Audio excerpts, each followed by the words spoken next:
Global Telangana association GTA Atlanta chapter ఆధ్వర్యంలో బతుకమ్మ వేడుకలను వైభవంగా నిర్వహించారు.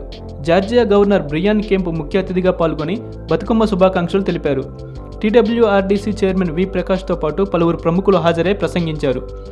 జార్జియా రాష్ట్రం నుంచి ప్రత్యేక ప్రోక్లమేషన్ కూడా ఈ సంబరాలకు లభించింది. వందలాది మంది మహిళలు సంప్రదాయ వస్త్రాధరణలో ఆకట్టుకున్నారు. ఇక తెలంగాణ సంస్కృతి సంప్రదాయాలు ప్రతిబింబించేలా బతుకమ్మలను అందంగా పేర్చి గౌరీదేవిని పూజిస్తూ జానపద ఆటపాటలతో సందడి చేశారు. డప్పు చప్పుళ్ళు కోలాటాల నడుమ ఆడబిడ్డల ఉయ్యాల పాటలతో సంబరాలు అంబరాన్నంటాయి. ఇక ప్రత్యేకంగా ఏర్పాటు చేసిన బతుకమ్మ ఆహుతుల్ని ఆకర్షించింది. పలు విభాగాల్లో ఉత్తమ బతుకమ్మలకు బహుమతులు అందజేశారు.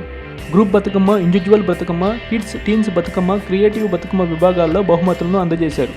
2 అడుగుల పైన ఉన్న బతుకమ్మలకు సిల్వర్ కాయిన్ అందజేశారు. ఇక వీటితో పాటు మొదటి 50 బతుకమ్మలకు ప్రైజులు ఇచ్చారు. ఈ సందర్భంగా ఏర్పాటు చేసిన పలు సాంస్కృతిక కార్యక్రమాలు ఆకట్టుకున్నాయి. ఈ వేదికగా ఏర్పాటు చేసిన వివిధ స్టాల్స్కు విశేష స్పందన వచ్చింది. నిర్వాహక కమిటీ ఈ కార్యక్రమానికి రూపకల్పన చేసి నిర్వహించడంలో అద్భుతంగా పనిచేసింది. ఈ కృషిలో వీరికి జీటీఏ, యూఎస్ఏ బోర్డు ట్రస్టీలు, అట్లాంటా చాప్టర్ సభ్యులు, executive, working, advisory, national, standing కమిటీలు, వాలంటీర్లు సహాయ సహకారాలు అందించారు. అట్లాంటాలో నిర్వహించిన బతుకమ్మ పండుగకు అపూర్వమైన స్పందన వచ్చిందని జీటీఏ ప్రతినిధులు తెలిపారు. ఈ కార్యక్రమాలను విజయవంతం చేయడంలో సహకరించిన వివిధ కార్యవర్గ సభ్యులు, స్పాన్సర్లు, వాలంటీర్లకు ఈ సందర్భంగా జ్ఞాపికలు అందజేశారు. ఈ వేడుకల అనంతరం భారీ ఊరేగింపుతో బతుకమ్మలను నిమజ్జనం చేశారు.